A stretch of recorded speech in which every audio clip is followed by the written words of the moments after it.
Bill Henshaw here again, your constitutional coop from San Francisco, although still on an extended assignment in Iowa. And I have just picked up a second Iowa case here.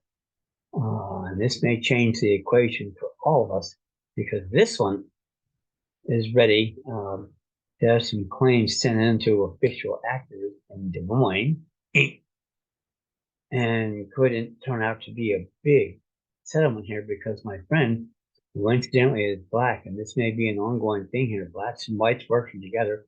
The hell with civil rights if you haven't figured it out after the events in Akron, Ohio with Jalen Walker. But yeah, we can all do this because we all have enforceable rights secured by the Constitution if we do it correctly. If you're going to rely on that 14th Amendment birthright citizenship, God help you, because that amendment not only does not exist, it never has, and I can prove it a cappella. So that said, the exciting news here at the moment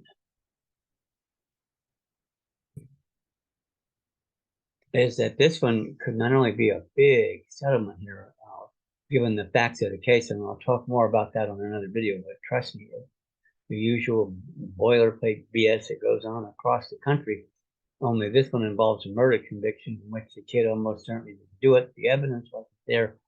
I mean, it's a long story, but it's how the justice system works.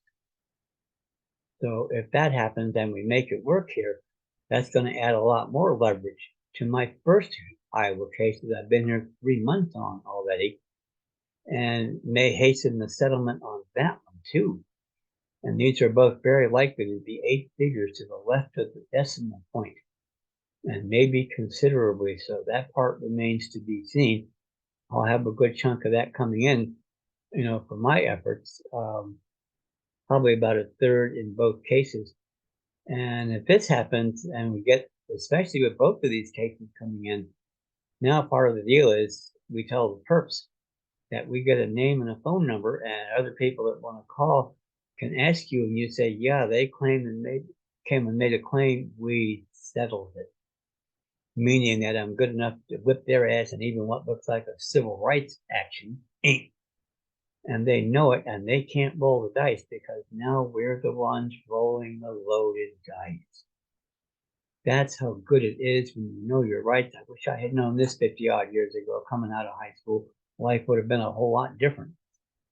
But the good news is I know it now. I'm going to teach it to you. You get the right perspective on things. That's a key word here, and one that we want to use frequently.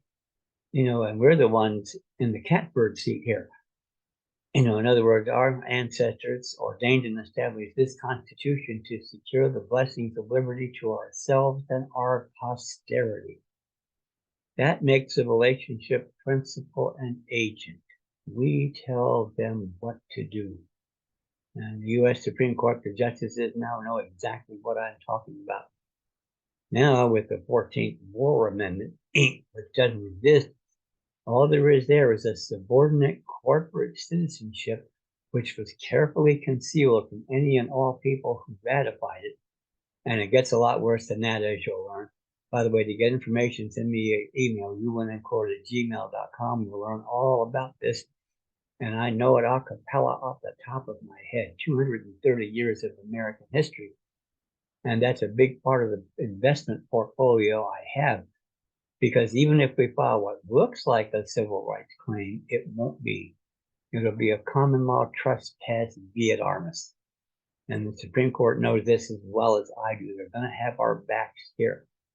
And they can't have me not only testifying as an expert witness in the case, but cross-examining the perps unfiltered by one of their state bar association attorneys.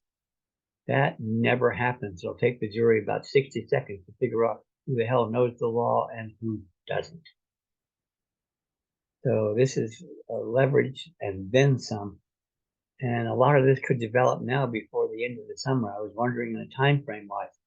But if this first suit settles quickly, and it could, I mean, we have a lot of leverage. And the good news is, even though I wasn't involved earlier, we have a constructive record set which if the public pretender had done his job, all of these unopposed constitutional issues would have been there and should have been there and can be treated for all purposes as though they were there. And the supposedly neutral presiding judge ain't. When's the last time you seen one of those? Should have known and should have dismissed the case sua sponte on his own motion for the failure of the local dumbass to prove jurisdiction and venue. None of this is hard in a common law state and a federated republic, a form of defined and limited powers ordained and established by those racist framers of the Constitution like Madison and Jefferson, as opposed to the elected despotism we have today. That's what we want to see on its way out as soon as possible. There's a real window of opportunity to do that, and I'm looking for some serious investment capital to help pave the way. So that said, if you're interested or if you know people that are, particularly ones that have contacts with some celebrities, and I've got an A-list of those, which I would love to get a hold of, about 6 or 7. That really makes things go quickly. So that said, remember to subscribe, like the videos, tell your friends, get the word out. We have an unprecedented window here to finish the business with the Supreme Court the way it is and the way it's going to be for what looks like the next 12 or 15 years. It's that important for us, ourselves, and our posterity. Thank you.